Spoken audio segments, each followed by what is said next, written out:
Ah, não, pode ser melhor, né? Boa tarde, Nova Semente! Que bom, que bom. Que bom estarmos novamente reunidos aqui para louvar e agradecer o nome de Deus.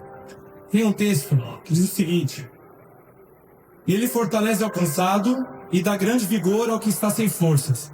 Até os jovens se cansam e ficam exaustos, e os moços tropeçam e caem. Mas aqueles que esperam no Senhor renovam as suas forças. Voam alto como águias, correm e não ficam exaustos, andam e não se cansam. E é sobre isso que nós iremos cantar nesse momento. Sobre um Deus que é poderoso, um Deus que não falha, um Deus que não nos abandona. E um Deus que nos dá asas para voar sobre os problemas dessa vida. Vamos levantar, vamos louvar?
Deus que é poderoso e é grandioso, esse Deus está num lugar, num altar, e nesse lugar nós vamos chegar para adorá-lo, digno de toda a honra e de toda a glória. Além do véu, nós encontraremos Ele face a face, e Ele vai nos receber de uma forma, com um amor incondicional, um amor que aqui talvez a gente ainda não conheça. E é sobre isso que nós vamos louvar também.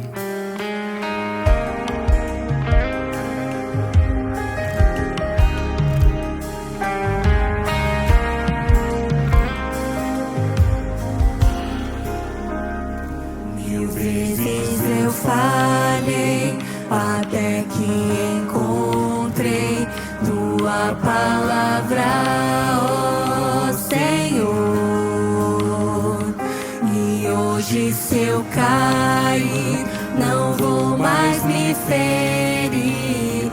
Tua graça me cobre, Senhor. Majestoso Deus, é desejo meu prosseguir em te buscar, sempre me perder na arte de trazer louvores a ti, Senhor.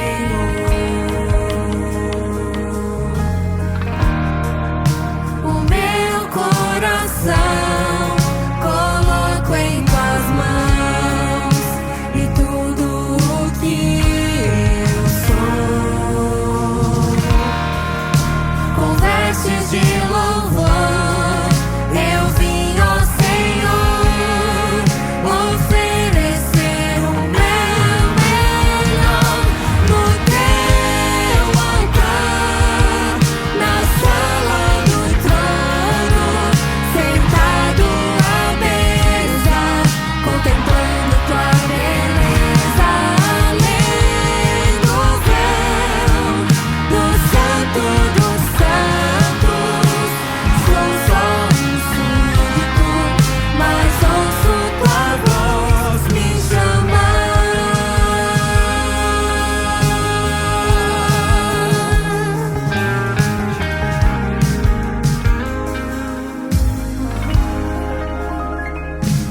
Majestoso Deus, é desejo meu prosseguir em te buscar,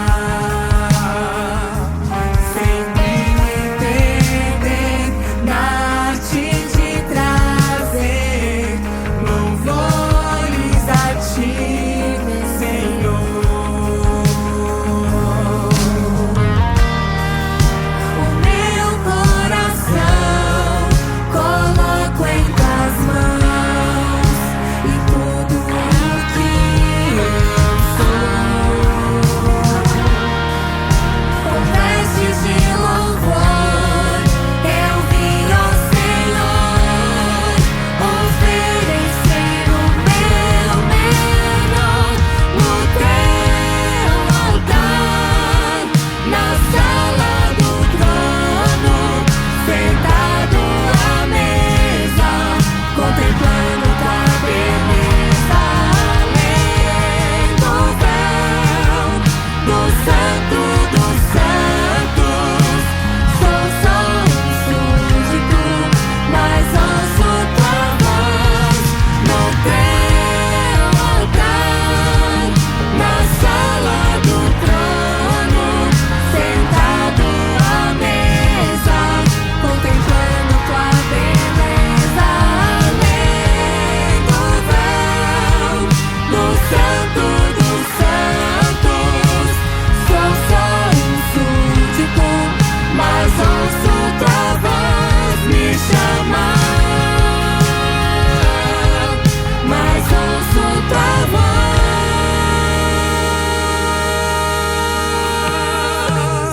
me chamar.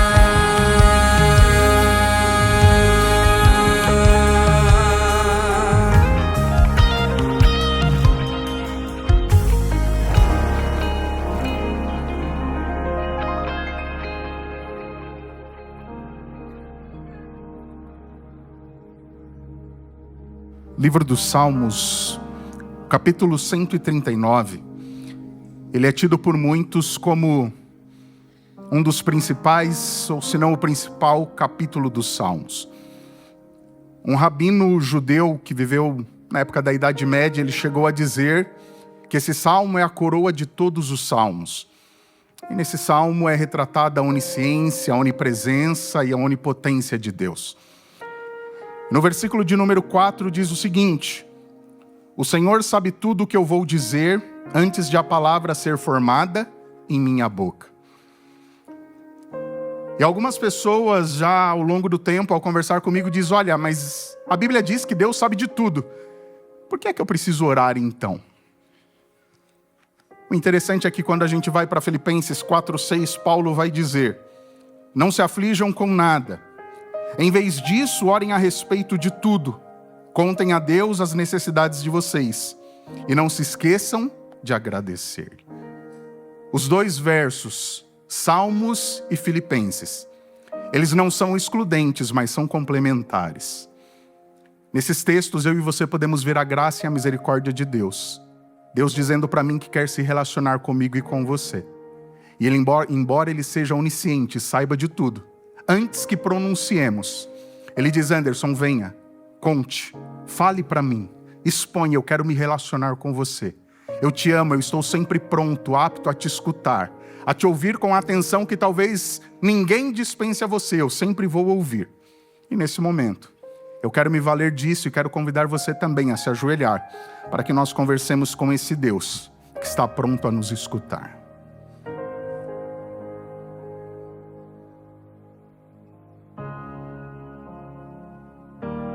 Santo Deus e Pai, nós mais uma vez nos prostramos diante do Senhor. Nos colocamos ajoelhados diante do Senhor, porque como acabamos de ver no Salmo 139, um salmo que exalta e que reconhece que o Senhor é todo-poderoso, aquele que tudo sabe, aquele que está em todo lugar e instante. Nós reconhecemos a nossa finitude, reconhecemos que és Criador e que nós somos criaturas. Mas, bom Deus e Pai, como é bom saber que, embora o Senhor seja um Deus tão grande e poderoso, o Senhor é um Deus que está pertinho de cada um de nós e está aqui em nosso meio, através do seu Santo e bom Espírito. E a Tua Palavra nos diz, nos orienta e nos ensina, Pai, que nós devemos conversar com o Senhor, que nós devemos orar ao Senhor e contar ao Senhor tudo aquilo que passa em nossa vida. Sejam as alegrias, sejam as tristezas, sejam os sucessos, realizações, mas também compartilhar com o Senhor os nossos fracassos, as nossas frustrações, as nossas inquietações. Deus eterno, o Senhor sabe, talvez exista alguém aqui nesse momento que está preocupado, angustiado. Talvez não seja algo que lhe aconteça diretamente, mas algo que esteja afligindo alguém que ele ama, que ela ama. Alguém que lhe seja caro, que ele estima. Deus eterno, nós queremos colocar todas essas vidas, todas essas situações em Tuas mãos. E nós clamamos ao Senhor que através da Sua graça, bondade e misericórdia, o Senhor possa agir poderosamente, trazendo cura, salvação e restauração, conforme o Senhor bem desejar. Ó Eterno, permanece conosco e que no transcorrer dessa adoração, o Seu nome possa ser exaltado e louvado. E que quando a Tua palavra for aberta e exposta, nós possamos ter um encontro real e transformador como o Senhor, como tem sido desde que aqui chegamos. Oramos e agradecemos, em nome de Cristo Jesus, o nosso Senhor e Salvador. Amém.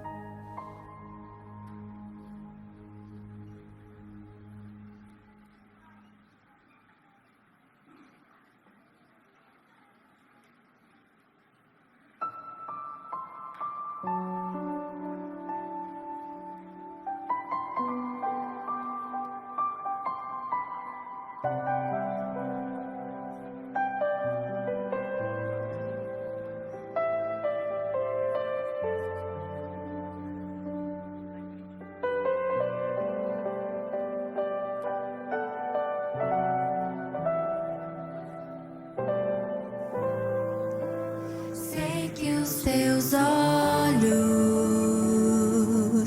sempre atentos, permanecem em mim.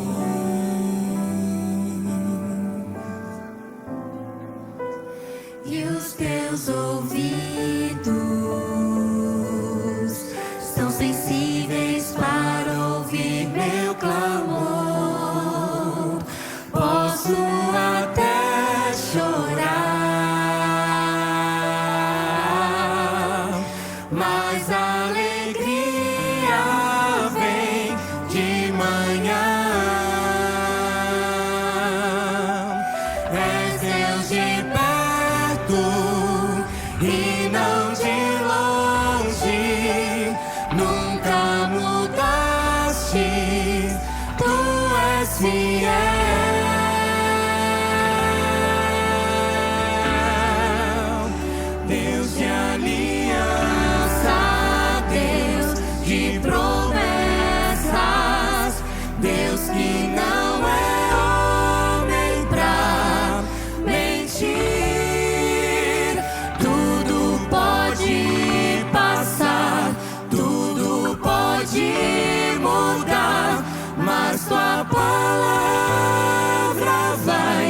se cumprir.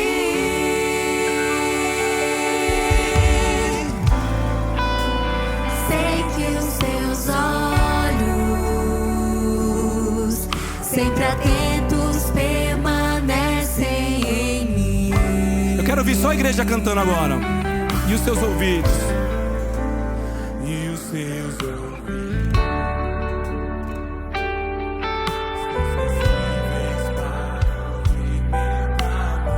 Vamos todos. Posso até chorar, mas a alegria vem de manhã. És Deus de perto e não de longe, nunca mudastes, tu és fiel.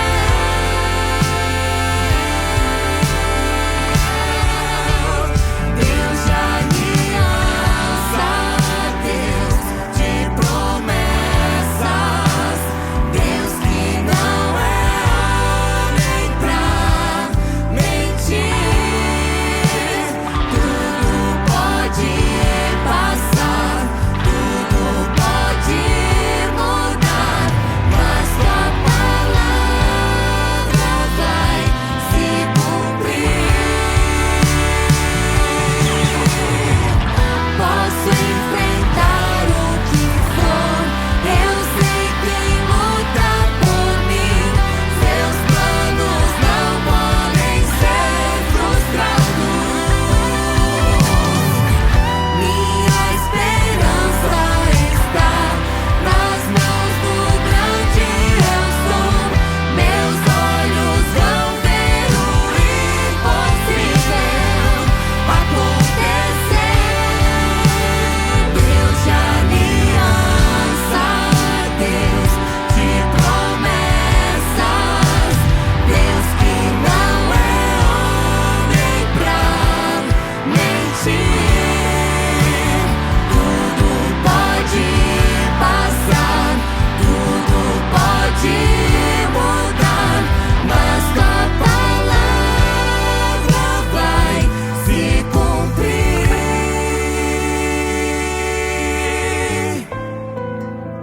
Sei que os teus olhos, sempre atentos, permanecem em mim.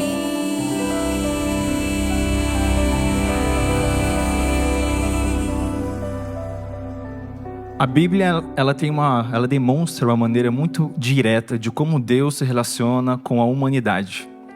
Em Gênesis 1:17, nós vamos ver que ele é instituído a família.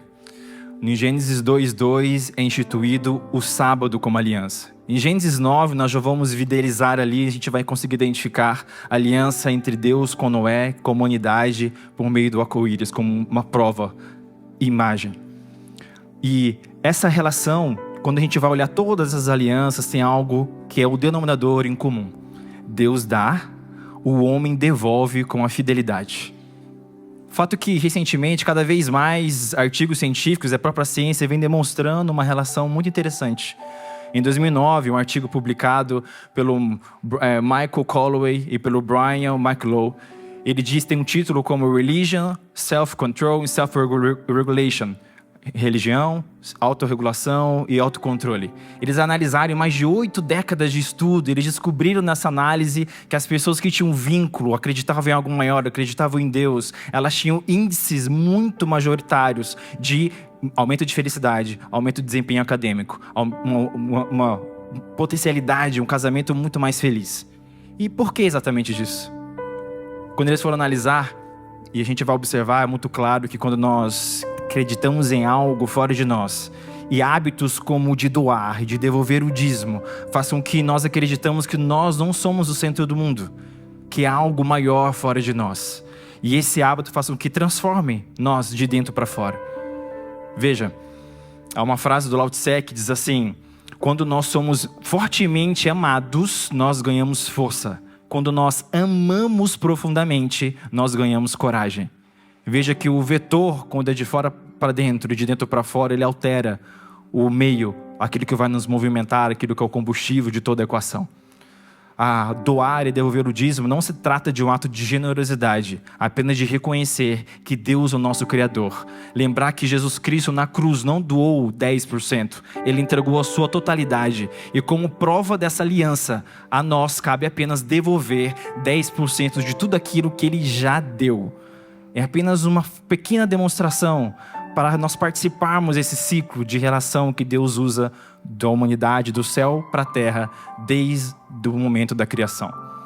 Agora você vai ter a oportunidade de também doar, de você também contribuir, de você fazer parte, exercer a sua aliança. Os diáconos vão passar as salvas. E neste momento você pode fazer a sua contribuição, participar deste momento de adoração com o QR Code que está aparecendo na tela. Você tem duas opções, você pode colocar lá usando um e-mail, fazendo que é o nosso Pix, e você pode também fazer pelo próprio QR Code. Pelo e-mail, nós pedimos a sua gentileza, que você envie para nós um e-mail, que é a própria chave Pix, para você dizer se se trata de um dízimo ou de uma oferta. E se você também quer participar de uma maneira mais direta na nossa construção, você sabe muito bem, a casa decimal, você coloca o número 4 e 8, com um número simbólico também, para que nós vamos saber que essa doação é específica para a nossa construção. Que você aproveite esse momento e entenda que essa é apenas uma demonstração cabal de que você reconhece a aliança, que você faz parte dela e que você quer vivê-la na prática.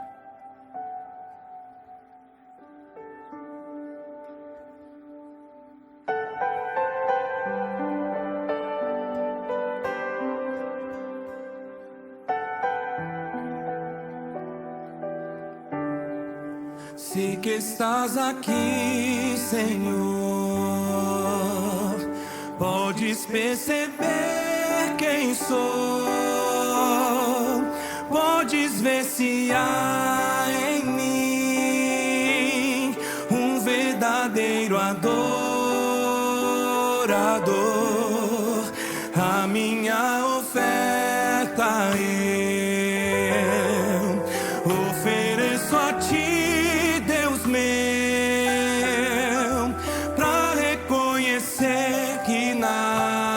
tenho, tudo é teu. Quero te adorar, ainda que a figueira não floresça. Quero me alegrar, mesmo se o dinheiro me faltar.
Fiel a mim, fiel Senhor, meu Deus, fiel a mim. Quero te adorar, ainda que a figueira não floresça. Quero me alegrar, mesmo se o dinheiro me faltar. A vitória vem, mesmo que pareça que é o fim. E Ele é fiel. Pois tu és fiel, Senhor, fiel a mim. Tu és fiel.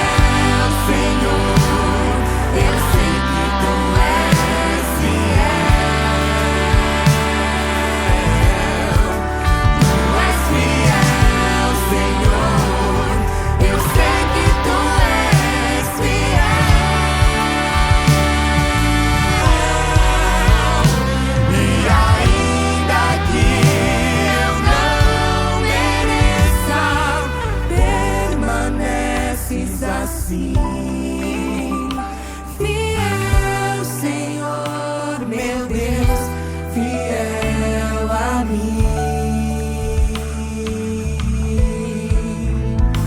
Fiel, Senhor, meu Deus, fiel a mim.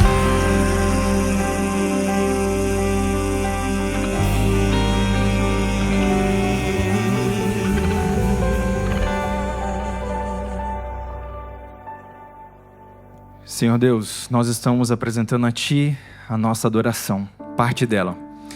E por meio dessa devolução dos dízimos e desse ofertar, nós reconhecemos de maneira igualitária que temos uma aliança com o Senhor. E que como parte dessa aliança, nós aceitamos tudo que o Senhor nos dá, mesmo sem merecer. E suplicamos que o Senhor aceite nossa pequena demonstração como parte dessa grande aliança. E que o Senhor nos reconheça quando do seu breve retorno. Que o Senhor possa abençoar de maneira especial cada um aqui.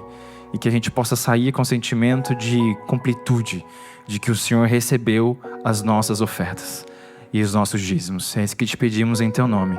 Amém. Eu não sei se você já passou por isso, mas muitas vezes quando eu precisei tomar decisões difíceis na minha vida, eu me peguei tentando resolver as coisas por mim mesmo.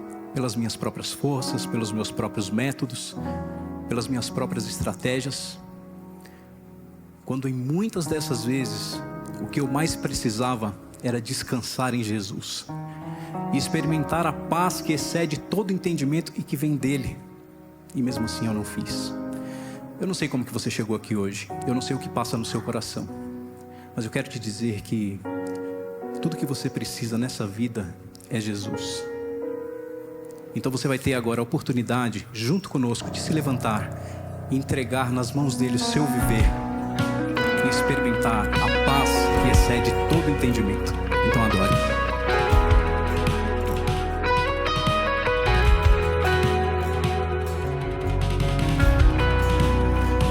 Eu vou clamar, pois tudo vem de ti e tudo está em ti. Por ti vou caminhar, tu és a direção, o sol a me guiar.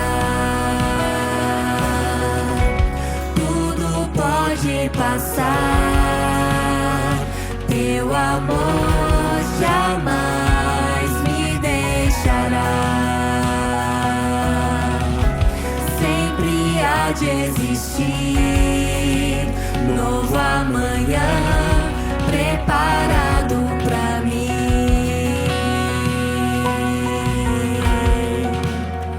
Eu me rendo aos teus pés, és tudo que eu preciso pra viver. Eu me lanço aos teus braços, onde encontro meu refúgio.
Nós vamos continuar louvando, nós vamos continuar adorando aquele que reina em glória, aquele que é digno de receber toda a honra, todo o louvor e toda a adoração.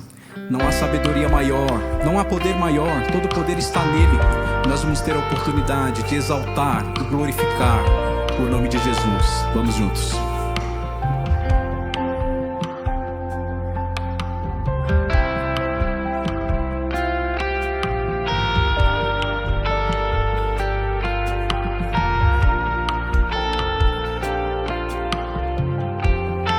Todos juntos, digno.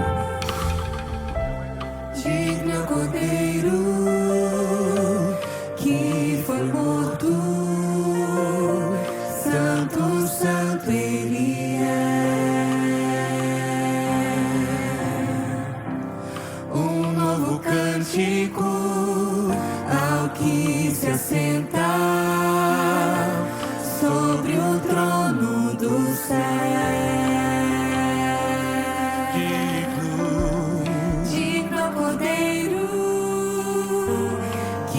Foi morto, santo, santo Ele é. Um novo cântico ao que se assenta sobre o trono do céu. Eu posso ouvir só a igreja nesse momento? Santo, santo, santo.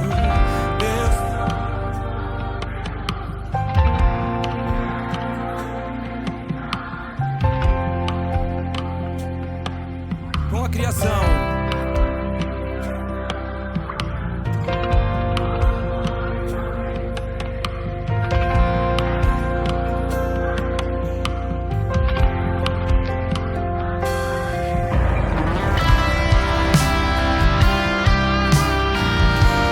A palavra do Senhor diz: cantai louvores ao Senhor, porque Ele fez coisas gloriosas e só Ele é digno de toda adoração, de todo louvor. Então cante. Maravilhado, extasiado, eu fico ao ouvir teu nome. Jesus, teu nome é força, é fôlego de vida, misteriosa água viva. Santo, santo, santo, Deus Todo-Poderoso, que era Ele há de vir. Toda criação é canto, louvores ao Rei dos Reis. És tudo para mim e eu te adorarei.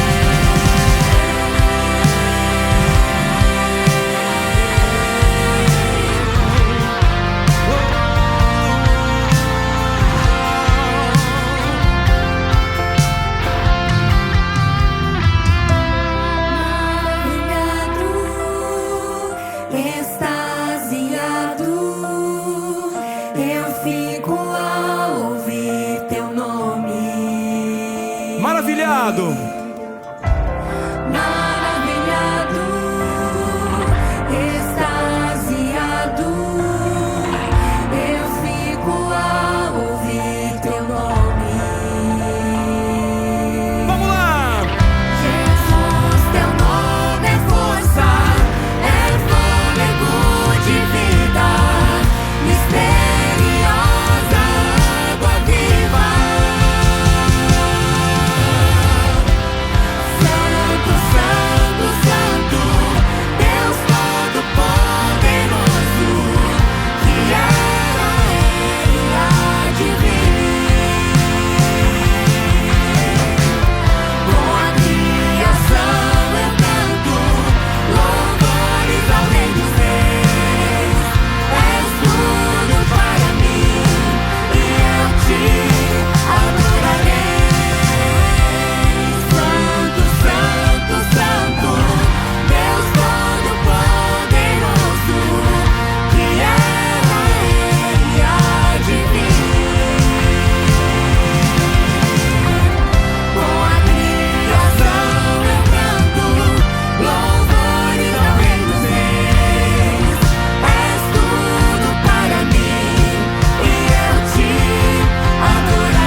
Querido Deus, louvado seja o seu nome,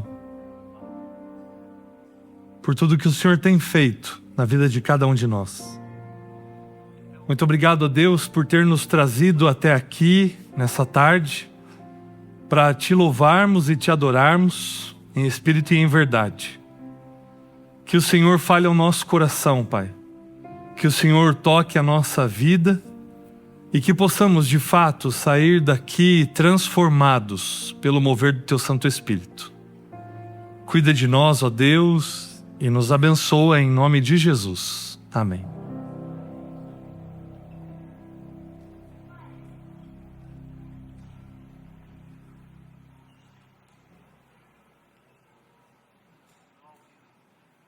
Boa tarde, um feliz sábado para você. Como é bom podermos estar juntos mais uma vez.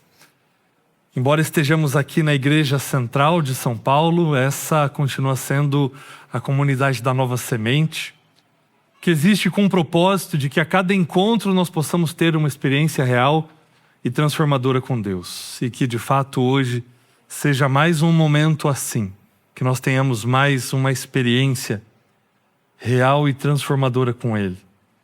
Sei que nós estamos vivendo um momento de muitas expectativas, principalmente pela data de ingresso na nossa nova sede, no nosso novo templo. As coisas estão caminhando. Nós vamos começar agora nessa semana a montagem do som, da iluminação, porque houve um pequeno atraso na pintura, mas nós acreditamos que ainda conseguiremos, até o final de abril, termos o nosso primeiro culto ali na nossa sede. Então, me ajudem nisso, para que a gente não sofra aí com fake news. Nós estamos com uma expectativa de fazermos o primeiro culto ali com as portas abertas no dia 26 de abril. Então, mas isso ainda não é oficial, estou só dando um spoiler para vocês aqui do que também é a nossa expectativa. Nós acreditamos assim que tudo coopera para que essa data seja de fato cumprida. Porque nós estamos lá todas as semanas, praticamente todos os dias envolvidos ali. Então nós acreditamos que essa seja uma boa estimativa de que dia 26 de abril nós estejamos lá. Mas continue nos seguindo no nosso perfil no Instagram, no canal do WhatsApp, porque ali nós vamos confirmar tudo para vocês e vamos oficialmente divulgar a data do culto, do nosso primeiro culto na nossa nova igreja, ok? Então acompanhem lá, mas nós acreditamos que dia 26 de abril nós estaremos juntos celebrando, e eu vou dizer uma coisa para vocês, está ficando bonito, viu? Está ficando demais e Deus tem nos abençoado sobremaneira. Nós louvamos a Deus por tudo que Ele tem feito, porque Deus de fato é maravilhoso. Enquanto isso, nós seguimos com a nossa série, a Escola do Deserto. E nós vamos com ela até o dia que nós entrarmos lá na nossa nova sede. E hoje eu quero refletir com vocês em mais um episódio da história do povo de Israel no deserto, na peregrinação entre o Egito e Canaã, de onde nós podemos tirar grandes lições para a nossa vida. Hoje nós vamos olhar para esse Deus, a maneira como Ele se manifestou lá no deserto, de uma maneira muito especial. Mas antes de irmos ao texto bíblico, eu quero contar uma história para vocês que aconteceu no ano de 1929, no estádio Rose Bowl, nos Estados Unidos, onde ali uma disputa de futebol americano ia acontecer, entre dois times universitários, o time da California Golden Bears contra Georgia Tech Yellow Jackets. E o que aconteceu nesse jogo, ele ficou marcado, na verdade, na história do futebol americano, como o pior erro já cometido na história do futebol americano. E esse erro foi cometido por um jogador chamado Roy Higgles. O time dele atacava e eles estavam ali a cerca de 30 jardas próximos de fazerem um touchdown, que daria o ponto ou a pontuação para o seu time começar o jogo em vantagem. Mas de repente a bola que estava com o time adversário, ela escorrega da mão daquele jogador e ela começa a quicar ali, e a bola é pega por um jogador do time de Roy Higgles e ele lança a bola para Roy Higgles. E na hora que ele pega a bola, ele recebe uma trombada de um jogador do time adversário e ele rodopia.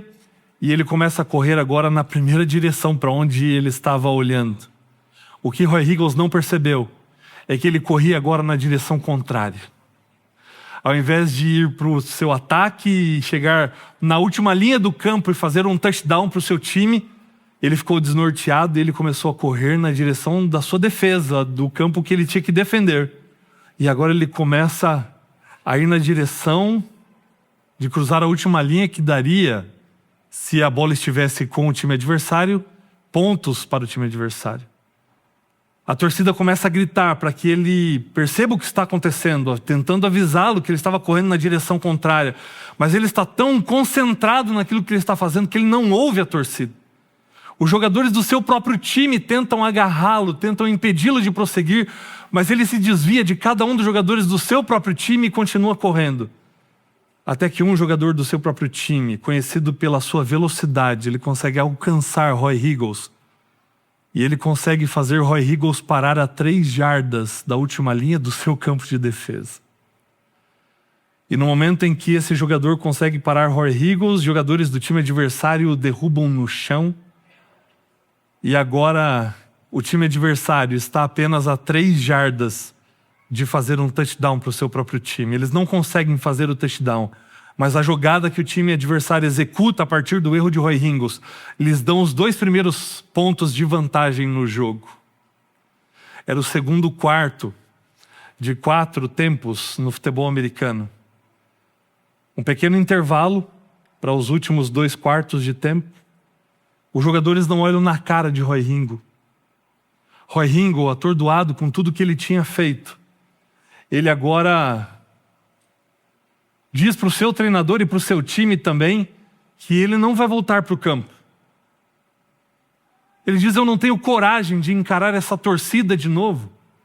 Eu não tenho coragem de subir no campo e estar lá novamente. Olha o erro que eu cometi. Olha o tamanho do erro, eu não tenho coragem de voltar para o campo. E o treinador se aproxima de Roy Higgles e ele se abaixa diante dele e olhando nos seus olhos ele diz assim: filho, volta para o campo, porque o jogo ainda não acabou. E a história conta que Roy Higgles voltou para o campo no segundo tempo daquela partida. Apesar de ter sido um dos melhores jogadores nos últimos quartos de tempo que ainda restavam, isso não foi suficiente para que a sua equipe se tornasse vencedora. Mas ainda assim, pensando em desistir da sua carreira, tendo cometido tamanho erro, por insistência dos seus amigos jogadores e também do seu treinador, ele continuou. E no ano seguinte, os comentaristas norte-americanos dizem que Roy Higgles foi responsável pela sua equipe conseguir uma sequência de vitórias como nunca antes tinha sido vista em toda a história do futebol americano. Você já pisou na bola alguma vez? Já cometeu algum erro e sentiu vergonha por esse erro? E precisou de uma segunda chance? Precisou de uma nova oportunidade para recomeçar, para fazer tudo de novo? Se você já passou por isso em algum momento da sua vida, hoje a mensagem é para você. Para você que já errou. Para você que já sentiu vergonha pelo seu erro. Para você que já pisou na bola muitas vezes, para você que já se desviou do caminho, para você que precisa de um recomeço, de uma nova chance. E eu quero refletir a respeito de 2 momentos distintos na experiência do povo de Israel, mas com similaridades. O primeiro desses eventos que aconteceu no deserto está registrado em Êxodo capítulo 17. Abra sua Bíblia lá, Êxodo capítulo 17.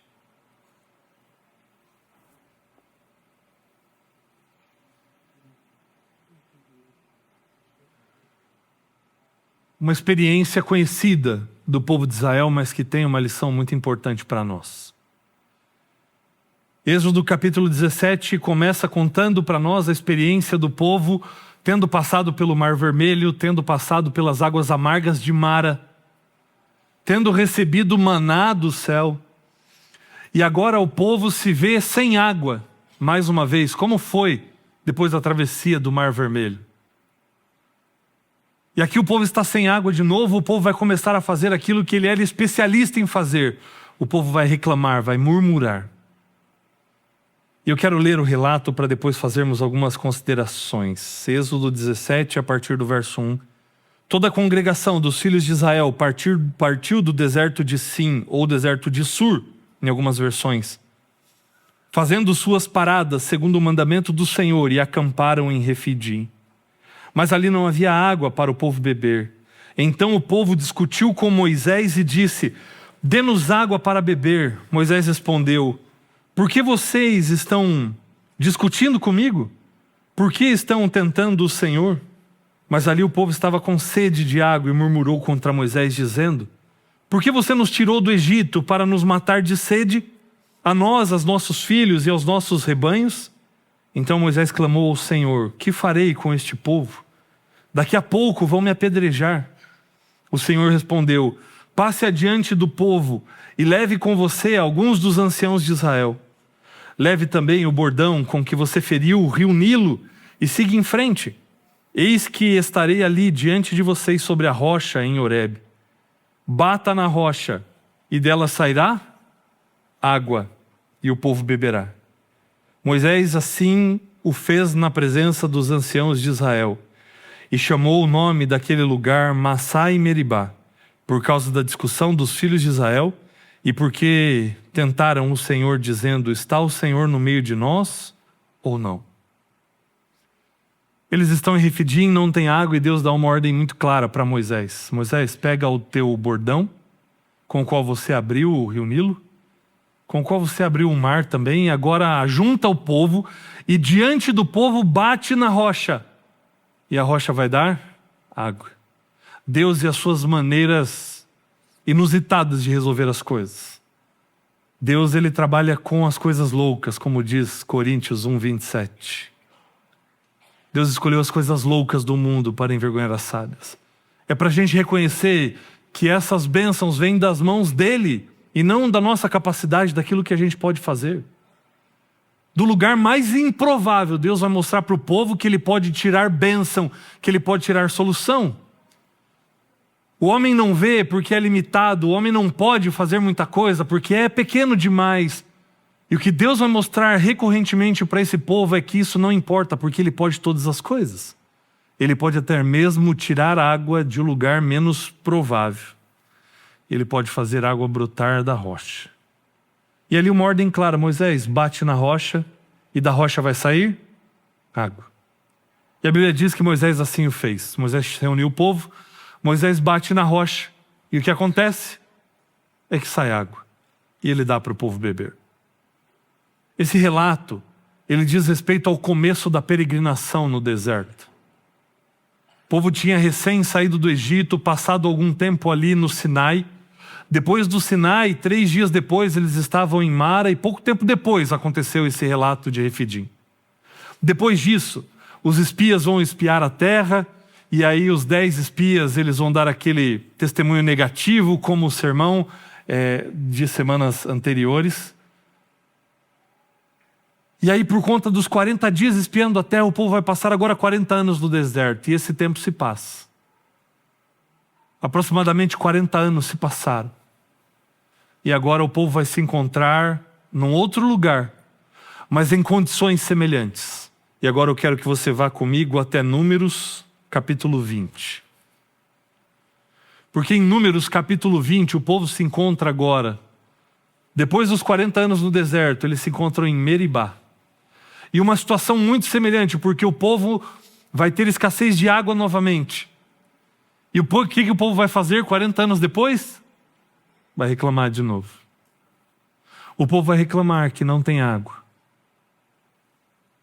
Vai reclamar contra Moisés, contra Deus. E Moisés vai clamar de novo ao Senhor. E algo vai acontecer ali. E o versículo 7 em diante de Números 20 vai dizer para nós: o Senhor disse a Moisés, assim como tinha dito lá em Refidim, pegue o seu bordão e ajunte o povo, você e Arão, o seu irmão, e diante do povo falem à rocha, e ela dará a sua água. Assim vocês tirarão água da rocha e darão de beber à congregação e aos animais.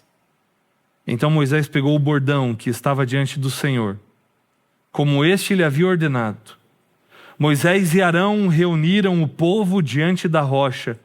Então Moisés lhes disse: agora escutem, rebeldes, será que teremos de fazer com que saia água desta rocha para vocês? Moisés levantou a mão e feriu a rocha 2 vezes com o seu bordão. Moisés ele não obedece à ordem do Senhor. 40 anos antes, lá em Refidim, Deus tinha pedido: Moisés, bate na rocha. Mas aqui em Meribá, o pedido e a orientação do Senhor é diferente. Deus não pede para que ele bata na rocha como tinha feito anos atrás. Mas aqui Deus pede para que ele fale com a rocha. Por que isso? A verdade é que nós só no céu saberemos. Porque aqui num momento Deus pediu para bater e no outro Deus pediu para falar. Mas aqui nós aprendemos uma lição. Se Deus pediu, cumpra o que Deus pediu, porque nada do que ele pede é sem propósito. Alguns teólogos defendem a ideia de que o fato de Deus ter pedido num primeiro momento para bater e num segundo momento para falar com a rocha tem que ver com uma representação de fases do ministério de Cristo que seriam representados ali. Porque quem é a nossa rocha? Quem é? É Cristo. Cristo é a rocha. E talvez ali ficassem evidenciados as duas fases do ministério de Cristo. Num primeiro momento, quando Moisés bate na rocha, estaria representando o sacrifício de Cristo, como nosso substituto na cruz que foi ferido. Mas num segundo momento, representando o ministério intercessor de Cristo Jesus no santuário celestial. Porque o sacrifício já foi feito e agora, através de Cristo, temos acesso direto ao trono da graça, ao trono do Pai. Poderíamos fazer sermões e sermões usando essa representação que foi perdida pela desobediência de Moisés. O fato é que Moisés ele não obedece o que Deus tinha dito e ao invés de falar com a rocha, ele fere a rocha 2 vezes. Mas algo extraordinário vai acontecer ali. Porque quando Moisés fere a rocha 2 vezes, olha o que a Bíblia diz que aconteceu no verso 11 de Números, capítulo 20. Moisés levantou a mão e feriu a rocha 2 vezes com o seu bordão. E a Bíblia diz que saíram muitas águas. Saíram muitas águas. Você percebeu o que aconteceu aqui? Percebeu a diferença do primeiro episódio em Refidim? Porque lá em Refidim, Deus disse para Moisés: Moisés, bate na rocha. E a Bíblia diz que ao bater na rocha saiu água. Mas aqui em Meribá acontece algo um pouco diferente. Porque aqui em Meribá, Deus diz: Moisés, fala com a rocha. E ao invés de falar com a rocha, o que Moisés faz? Bate na rocha 2 vezes. Mas aí o que a Bíblia diz que aconteceu? A Bíblia diz que saíram águas? Não. A Bíblia diz que naquele momento saíram muitas águas. E aqui Deus tinha uma lição muito preciosa para ensinar para o povo. E a lição é de que onde abundou o pecado, superabundou a graça. Aqui Deus ensina para aquele povo, para mim e para você, uma lição muito preciosa. De que as atitudes de Deus, elas não são determinadas pelas nossas atitudes. Aquilo que Deus é, que se reflete naquilo que Ele vai fazer, não é uma consequência daquilo que eu sou ou daquilo que eu faço, mas porque Ele é quem Ele é que Ele faz o que Ele faz. E nada pode interferir nisso ou determinar isso. No momento em que Moisés erra, que Moisés pisa na bola, no momento em que Moisés desobedece, é ali que a graça se manifesta para poder restaurá-lo, para poder dar para ele e para o povo aquilo que o povo mais precisava. No momento em que ele desobedece, a Bíblia diz que saíram muitas águas. E isso nos revela a respeito da graça e do amor incondicional de Deus por cada um de nós. Quando nós pecamos, é nesse momento que existe uma provisão especial de graça, provida por Deus para mim e para você. No momento em que Moisés, por circunstâncias adversas, por não estar bem naquele dia, por um povo reclamão, ele acaba desobedecendo e se desviando do caminho, do propósito e da orientação de Deus. É naquele momento que a maior provisão de graça é derramada. E é aqui que nós entendemos que as ações de Deus, elas não são determinadas pelas ações do ser humano. E Davi vai deixar isso mais claro para nós no Salmo 103. E se você abrir a sua Bíblia comigo, lá no Salmo 103, nós vamos ler um dos trechos talvez mais belos das Escrituras.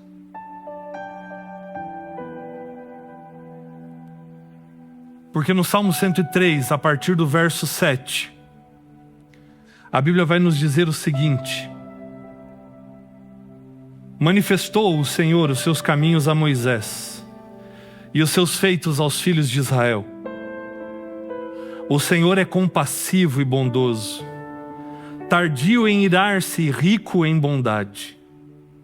Não repreende perpetuamente, nem conserva para sempre a sua ira.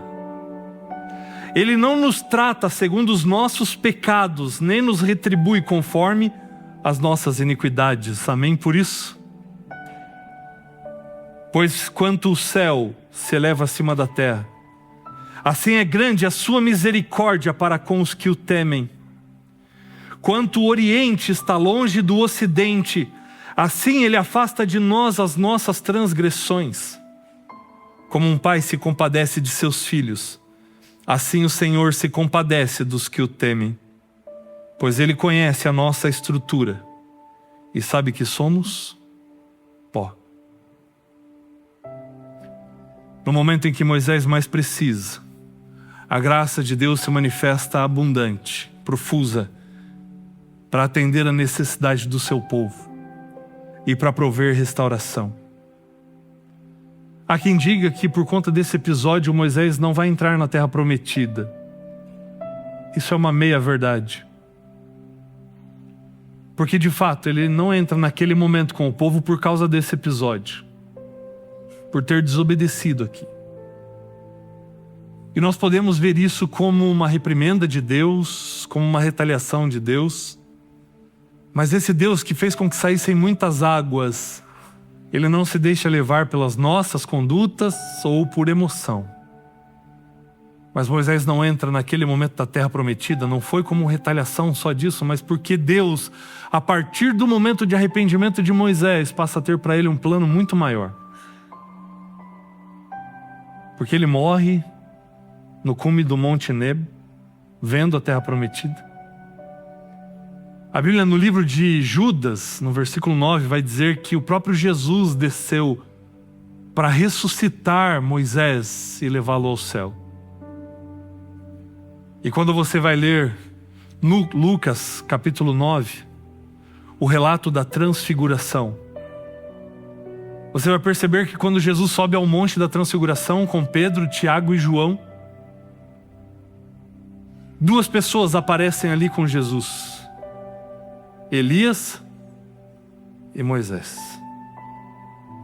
E eu fico pensando que quando Elias e Moisés estavam ali conversando com o Senhor Jesus a respeito das coisas que ele ainda enfrentaria, eu fico pensando que talvez Moisés tenha deixado os dois conversando um pouco e ele tenha olhado para os seus pés e tenha percebido onde os seus pés estavam colocados naquele momento, e os olhos de Moisés vão se levantando e ele vê que ele está ali, dentro da terra prometida, num dos momentos mais importantes da vida e do ministério de Cristo, para encorajá-lo com relação à missão que ele teria que enfrentar a partir daquele momento. Deus cumpre um sonho ainda maior na vida de Moisés. Se já não bastasse ele ter desfrutado, a partir da sua morte, da Canaã celestial, ele pôde também colocar os seus pés na Canaã terrestre para animar o seu Salvador a cumprir a sua missão. Deus, ele não nos trata conforme os nossos pecados, nem conforme as nossas iniquidades, mas ele nos trata conforme a sua graça, o seu amor e o seu caráter. Nós poderíamos ver isso na vida de inúmeros personagens bíblicos, porque ele fez isso com Abraão. Quando Abraão tem um filho com a serva, isso não era plano de Deus, isso não foi orientação de Deus. E Deus podia ter olhado para Abraão e ter dito assim: Como você não confiou em mim e teve um filho com a serva, fruto de um adultério? Pode esquecer o filho da promessa, mas não é isso que Deus faz. Deus restaura a fé de Abraão e lhe dá o filho da promessa. Davi, quando cobiçou Batseba e a tomou como mulher, quando planejou a morte do esposo dela, levando ele para frente de batalha, quando ele comete adultério com ela, Deus o restaura de tal maneira que ele pode ser chamado de um homem segundo o coração de Deus. Porque onde abundou o pecado, superabundou a graça. O que falar de Pedro, que negou a Jesus? Mas no momento em que ele nega o seu Salvador, um olhar de amor, de carinho e de acolhimento o alcançou. E depois, lá junto à praia, depois de Cristo ter ressuscitado, ele o restaura dizendo: Pedro, apacenta as minhas ovelhas, porque o meu plano para você não mudou. Porque onde abundou o pecado, superabundou a graça. Saulo, perseguidor dos cristãos. Mas Deus tinha um plano para ele. E quando ele tem um encontro com Cristo Jesus a caminho de Damasco, o Senhor pôde dizer para o profeta Ananias: vai, porque este é para mim um instrumento escolhido. Porque onde abundou o pecado, superabundou a graça. Precisa você dessa graça? Precisa você desse perdão, dessa restauração? O que essa história no deserto nos ensina é que quando mais precisamos, maior a provisão de graça oferecida pelo nosso Salvador. Talvez você tenha errado, pisado na bola, esteja até mesmo envergonhado de se achegar a Deus. Lembre-se das águas de Meribá. Quando Moisés desobedece, ao invés de saírem águas, saem muitas águas. Porque essa é a provisão de graça do Senhor para cada um dos seus filhos. Onde abundou o pecado, superabundou a graça. O jogo ainda não acabou. Então não desista, não desanime. Independente do que você tenha feito, independente dos caminhos pelos quais você tenha andado, nós ainda vivemos no tempo de graça. E a graça abundante para mim e para você. E hoje é o próprio Senhor que vem aqui para dizer para você: filho, volta para o campo. Volta para a luta, volta para a batalha. Porque ainda dá tempo de você escrever a melhor parte da história da sua vida. Então aceita essa graça. Se lance nessa graça e deixe a graça transformar você. Nós vamos cantar a respeito disso agora. Do quanto nós precisamos desse perdão, dessa graça abundante na nossa vida. E que você possa fazer dessa música a sua oração e declarar para o Senhor o quanto você precisa dele, para que nesse deserto da nossa vida tenhamos profusão abundante da graça de Cristo Jesus, para recomeçarmos e escrevermos com ele a melhor parte da nossa história. Amém? Cante conosco.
assim tenho sede. Como terra seca, assim é minha alma, preciso de ti. Distante de ti, Senhor, não posso viver, não vale a pena existir.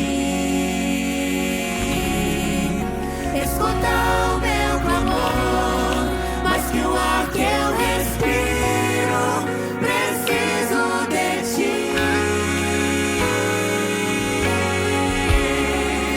Distante de ti, Senhor, não posso viver, não vale a pena existir. Escuta o meu clamor, mais que o ar que eu respiro, preciso de ti.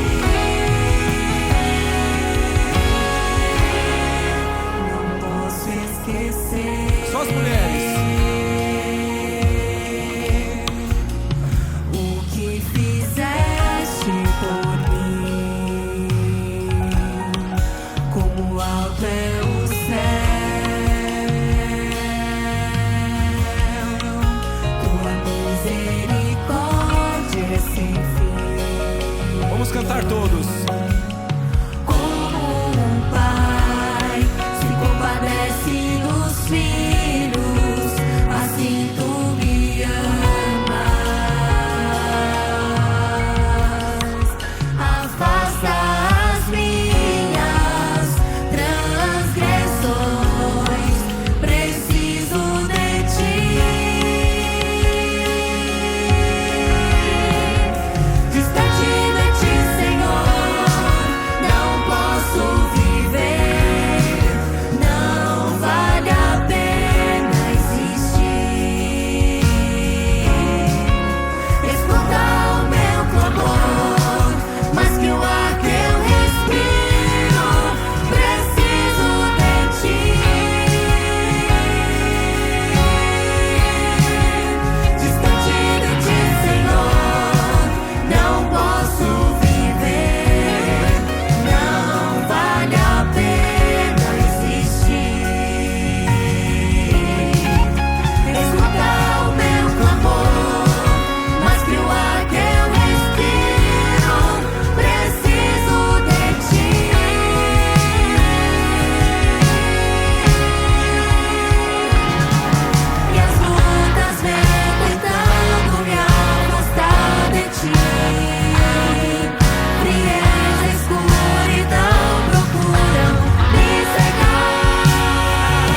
querido Deus, nós precisamos desesperadamente do Senhor.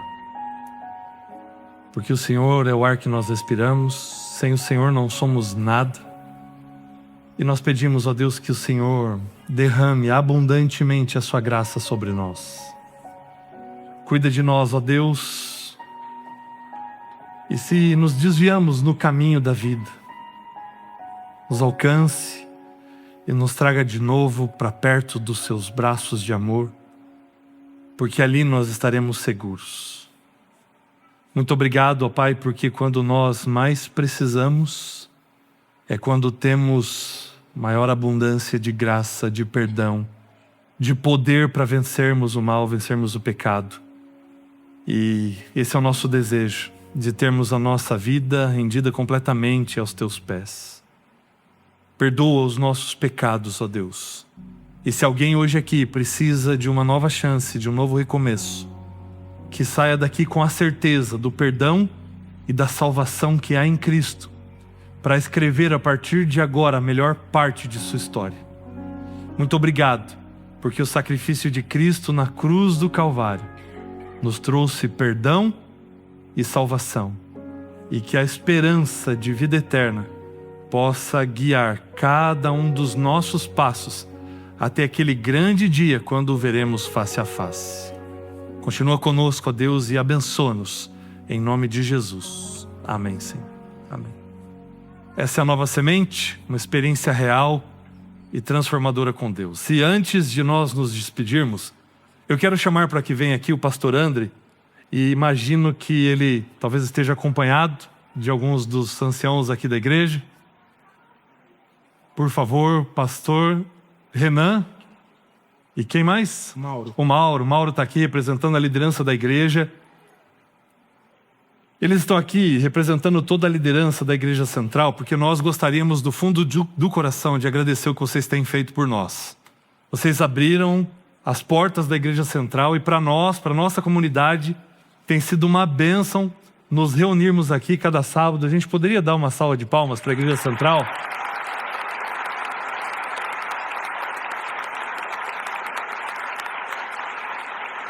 Transmitam a toda a liderança de vocês o nosso carinho, a nossa gratidão. A gente ainda vai incomodar vocês mais 1 ou 2 sábados aí, mas a gente trouxe vocês aqui por mais um motivo. Faz alguns dias, o Jassa, que é um dos anciãos também de vocês, acho que cuida da parte administrativa também da igreja, ele me procurou porque a Igreja Central fez aquisição de novas caixas de som, mas a mesa que havia aqui precisava também ser trocado. E ao verem a mesa que a gente tem utilizado aqui, o irmão Jassa perguntou se a gente teria interesse em vender a nossa mesa e tudo mais, né? E aí, conversando com a técnica da Nova Semente, Deus também nos agraciou em todo esse processo de nós já teríamos que comprar uma mesa de som nova para a nave mesmo, e Deus já nos agraciou de termos também a mesa para o auditório infantil e para o auditório dos jovens. Então ele falou, olha, veja se a Nova Semente não faria um preço camarada, assim, de irmão para irmão, né? Para poder ajudar aqui na Igreja Central. E a gente teve uma reunião essa semana agora com a comissão da igreja. E, poxa, em retribuição a tudo que vocês fizeram e têm feito por nós, como Nova Semente, gostaríamos de presentear a Igreja Central com essa mesa. Então fica aqui a nossa gratidão a vocês por tudo que vocês têm feito. Uau, gente, que isso. Nós que agradecemos muito mesmo. Vocês estão vivendo um momento de transição de prédio, reformas, vocês sabem o quanto isso é custoso. Nós também tivemos recentemente um processo de retrofit da igreja e em algum momento nos faltou recurso. E a gente conseguiu chegar até uma parte. E então essa generosidade de vocês é muito bem recebida e vai abençoar muito a nossa igreja. E não há o que agradecerem. A nossa casa é a casa, essa aqui é a primeira igreja adventista da cidade de São Paulo. Então todas as demais nasceram daqui de alguma maneira. A gente só está acolhendo uma igreja que a gente tem no coração. E como vocês deixam isso aqui tão bonito, Eu que agradeço vocês terem escolhido o nosso espaço e espero que o nosso espaço continue sendo útil para a Nova Semente sempre que precisarem. E muito, muito obrigado, que Deus abençoe muito o espaço novo de vocês, que a gente já está vendo que está ficando lindo. Quero visitar isso aí na inauguração, ver aquilo lá. Que vocês sejam muito abençoados e abençoadores naquele lugar. Muito Amém. obrigado, Igor, de coração, cara. E mais do que a mesa, o nosso novo espaço também vai estar à disposição. Quando a nossa igreja mãe aqui, a Central de São Paulo, precisar, a gente vai ter o maior prazer também de poder recebê-los e poder retribuir tudo que vocês fizeram. Deus abençoe. Muito obrigado. Continua Palmas abençoando para o vocês ministério de de coração. vocês. Nós agradecemos. Valeu. Deus abençoe. Meu irmão, Deus abençoe vocês. Obrigado a vocês por tudo, viu? Valeu. Quem sabe você pode desejar uma boa semana para quem está aí do seu lado e você continua um pouquinho mais com a banda e o louvor da Nova Semente.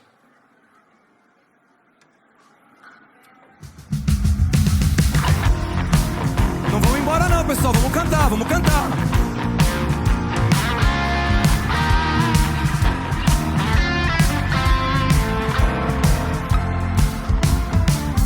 Deus enviou seu Filho amado para sofrer em meu lugar. Na cruz morreu, mas vivo agora está. Pois ressurgiu e para sempre viverá. Porque Ele vive, posso crer no amanhã. Porque Ele vive, temor não há. Eu sei que minha vida não será mais vã, pois meu futuro em Suas mãos agora está. Quero ouvir só os homens, só os homens. Viver com Cristo e desfrutar seu doce amor. Isso é estar de Sua proteção nos dias calmos ou nas horas de aflição. Vamos todos, vamos lá! Porque Ele vive, posso crer no amanhã. Porque Ele vive, temor não há. Eu sei que minha vida não será mais vã, pois meu futuro em Suas mãos agora está. Agora eu quero ouvir só as moças, só as moças. Quando enfim chegar a hora de aqui cessar o meu viver, Muito bem. não temerei, pois Cristo vivo está. E eu viverei, pois vida nova me dará. Vamos todos, vamos lá! Porque Ele vive, posso crer no amanhã. Porque Ele vive, temor não há. Mas eu bem sei que a minha vida está nas mãos do meu Jesus e vivo está.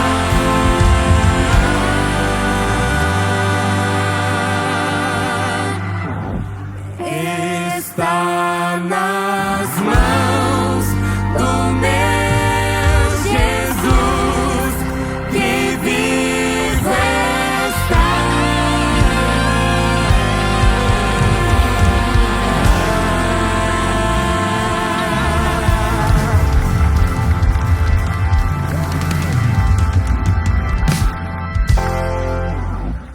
Valeu! Uma ótima semana para todos vocês.